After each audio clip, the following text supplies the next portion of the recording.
Hello everyone, I was asked a really good question and I decided just to do a recording instead of typing out my response to the person so everybody can benefit from it. The question was, what is considered good test methodology or data interpretation when it comes to video games? My answer is they're one and the same. You have to be willing to test something and be good at data interpretation to basically make things less frustrating for you. What I mean is this. Guns are a personal preference, well, really weapons, I should say, in general are personal preference in any game. You have to find the one that suits you best. To do that, you are going to have to test the guns, or whatever weapon it is for that particular game. From there, you're going to have to look at the data to see where it falls. Is it at a disadvantage? Is it at an advantage? Those are things you have to determine. Why? It's because if you really want a good time with the game and you don't want to be crapped on, then it helps to have an advantage. One of the easiest ways to have an advantage is being aware of the data with the game. I think that this will become prevalent with the upcoming Battlefield. Battlefield maps are notoriously large, and I'm sure there's going to be plenty of data associated with this because they did mention a take on Battle Royale, I guess you could say. There's probably going to be tons of data with it. So I'll use Warzone as an example, but you could probably do something similar with Battlefield. I chose Warzone because I am very familiar with the data, and also because it's a shooter just like Battlefield. So I think this is probably going to be the best way to answer the question in great detail, while at the same time keeping things relatively to the same category. Okay. Step 1. Know your measurements. Weapon data will mean nothing if you don't know the measurement of the map, because the measurement of the map will affect the data, or at least make certain data important in one way or another. I did Google how many meters are in a Call of Duty Warzone map. I didn't find too many answers. The best one I could find is this in a YouTube video, but I decided to leave up this article because it is a little bit ridiculous with the measurement, I think, and I'll explain why, but let's go ahead and just show you how I did that, how I got to this point first. So I did the Google search of the question. I saw this. So what I did was I took this 9 kilometers squared and I just copied and pasted into Google. You can see I did this here. And then I typed in 2m2 because that's meters squared. Meters is what I need because I know that with Call of Duty they measure the gun range in meters. So it came out to this result, which is, as you can see, why I think this is ridiculous. There is no way in heck that they intended for a map to be this large, considering that there are too few guns with that kind of range. So I had to go to a YouTube video because I recognized right away this didn't seem right.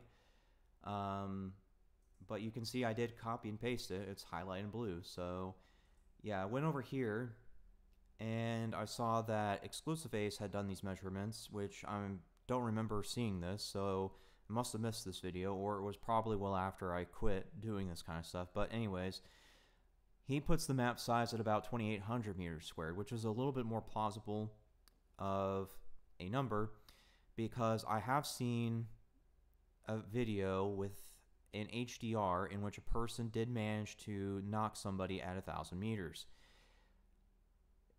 So knowing that somebody did manage to snipe at 1,000 meters, 2,800 meters is plausible given that. That tells me now that possibly the measurements I was seeing earlier in that article are actually the total size, including the red zone. 2,800 meters is the playable area. So maybe it's referring to that, but even then that still seems ridiculous. Like, I don't think that's plausible. But I'll just say, for the sake of entertaining it, it's possible maybe that they're just including all the pixels rather than the playable area. But either way, 2,800 meters. So that's your first step, is knowing that you have 2,800 meters involved. So then you can work out how good is a gun's range for this particular map. Because obviously Verdansk, or well, Warzone, is going to be larger than Rebirth. And Rebirth is going to be larger than the multiplayer maps. So you can kind of see where we're going with this. But anyways, that's your step one, knowing the measurements, because they are important for reading the gun data. Well, in this case, weapon data if it's another game. Okay, let's get into step two. Before you can take these measurements and apply it to the data that you have available to you, you have to first make it easy on yourself to read this data, because there are so many numbers and factors involved. But really, there's only a couple of factors that matter. That's going to be ADS time, time to kill, range, sprint to fire time, and forgot the other measurement already. But you can see even somebody who's done this a lot can forget. So you can see that this is very overwhelming. But yeah, so why these stats matter? Well, on the list of priorities, sprint to fire is really going to be of the least concern because of how large of a map it is. Sprint to fire is more important for a fast-paced map like Rebirth. Basically, sprint to fire time is the time it takes for the gun to be ready after leaving a sprint. Obviously, it's going to be more important on Rebirth than Warzone. Because of Warzone being a larger map, you have more time to react. Pretty straightforward, right? So you have to first identify what's important in this particular situation and how it applies. Step three is, well, depending on how you plan to proceed with things, if you plan to be a person that, posts recordings on this stuff, then you would have to know what the player base is like. So I know, for instance, that most of your players, I'm not saying all, but most are going to be aiming upper torso, because there are very few people that have the accuracy to hit the head. Even tournament players don't aim for the head a lot of times. Knowing that, it's going to be upper torso. So you have to look for guns that are upper torso. But if you don't plan to be doing recordings regarding gun discussions and gun data, then at that point, you just need to know the data enough to a point where you understand what your preferences are, right? Because at the end of the day, weapons are preference in the game. You might find a weapon that nobody likes great because it works really well for you. So you just have to look at the data to kind of give you a rough estimate, right? So let's just say, for instance, you like a weapon that has 1,000 RPM, and you're finding it difficult to move to a 750 RPM gun. Well, then you know to stick to 1,000 RPM guns. So that's how you have to kind of look at things. So once you've gotten to the point of narrowing down where you plan to go and how it applies to you, your next step, step 4, I think we're on now. I'm starting to lose track now. Step 4 is actually looking at the gun data and comparing it. That's where things get a little tricky because, it might be a case of a gun has really good time to kill in range, but low RPM, or it could be a case of something like the gun has really good time to kill, but short range. Well, in that case, you'd have to really look at it, because sometimes a faster time to kill can compensate for the lack of range, as we're seeing with the Finn LMG now with these current buffs and patches. Even though that the Finn has less range than the Cold War AK, it makes up for in the faster TTK. So there's your example right there. Okay, so once you've kind of looked at the data and kind of figured out what works for you, then we get into what, step 5 or 6 now? I'm losing track, but anyways, so you can't just look at one set of data and just take it verbatim. You always do a double check. Now, how do you do a double check that doesn't result in a lot of time being spent on it? Well, that's quite easy. You just go back to the previous steps. If you know your map measurement and you know the range of the guns, then you know how to search YouTube, and I will use a couple examples for you. Let me tab over. So I typed in, just for the sake of this example, Call of Duty Warzone metaguns. I absolutely hate the word meta because I know it has this bandwagon attached to it, and people do these gun builds just because of the name involved, but I won't get into that rant because I'm trying to help you all, so let's talk about this. So the first thing I'm going to be doing is I'm going to be looking at the text and the thumbnail. I know from reading the data all those years ago, back before Cold War came out, and this hasn't changed, is the MP5 has 10-meter range. I am going to straight ignore that MP5 because I know for sure it shouldn't be in Warzone. It has too short range. So that one's getting ignored right away. 10-meter range might work in Rebirth, but that would be really stretching it. 10-meter range is more multiplayer map. So also I'm going to skip over that. I'm going to look for something else. So let me see if I can find another example here. Oh, I see an M4 or an XM4, one of the two. I'm not sure what it is with the paint job, but I'm going to ignore that right away because I already know it's time to kill is, well, too slow for certain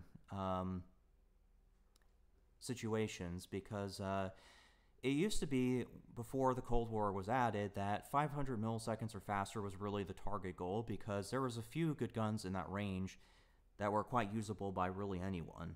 But now with this recent nerf and buff, things have moved out to 600 milliseconds, and that's considered now kind of the fastest. There's only a few outliers that are within the below 600 millisecond category, at least for guns that have actual range to them, like, 30 plus meters. But yeah, there's only a handful of guns with that, so you don't want to go too far past 600 milliseconds. You want to stay as close to 600 milliseconds as possible to keep things as fast as possible. There are few guns in that range right now, so that's a perfectly reasonable goal. But you don't want to be hitting your 700 milliseconds, and that's what you're doing with the XM4. So yeah, I'm ignoring that too. And see, this all comes naturally once you start reading the data and figuring out how to organize things in your brain. But yeah, I think those are probably the best examples I can really give.